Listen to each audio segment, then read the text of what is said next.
Live ওয়েটে কোরবানির গরু বিভিন্ন এগ্রো ফার্মের মধ্যে স্কেলে কোরবানির গরু মাপ করে তারপর বিক্রি করা হয়।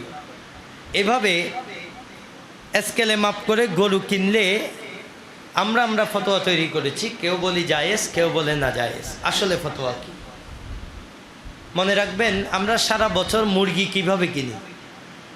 ওজন করেই কিনি, নাকি এমনি বাজারে যাই আর মুরগি যেটা পছন্দ হয়, ভাই মুরগিটা কত, 500 1000, এভাবে তো কেউ মুরগি কিনে না। আমরা ওজন করি, কেজি কত হিসাব করে মুরগি কিনি। একইভাবে সারা বছর আপনি চাইলে গরু কিনতে পারবেন, এ ব্যাপারে কোনো অসুবিধা নাই।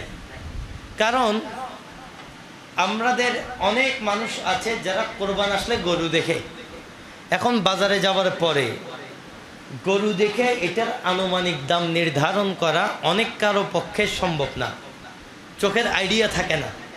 আর গরুর দাম হচ্ছে 70,000, দাম হাঁকানো হয় 1.5 লাখ, আর ধমক দেওয়া হয় 2 লাখের। এমত অবস্থায় আদৌ গরুর দাম কত এটা নির্ধারণ করা সাধারণ মানুষের জন্য মুশকিল হয়ে যায়। আর এভাবে যদি চলতে থাকে অনেক বান্দা ভবিষ্যতে কোরবান করতেও হিমশিম খাবে। এমত অবস্থায় আপনি যদি নিজে না ঠকার জন্য, গোস্ত বেশি খাওয়ার জন্য না, নিজে না ঠকার জন্য, কারণ পারফেক্ট রেটে যদি আমি গরু নেই, আমার পরিবারের জন্য যেমনিভাবে থাকবে গরিব দুঃখীকেও আমি দেওয়ার সুযোগ পাবো।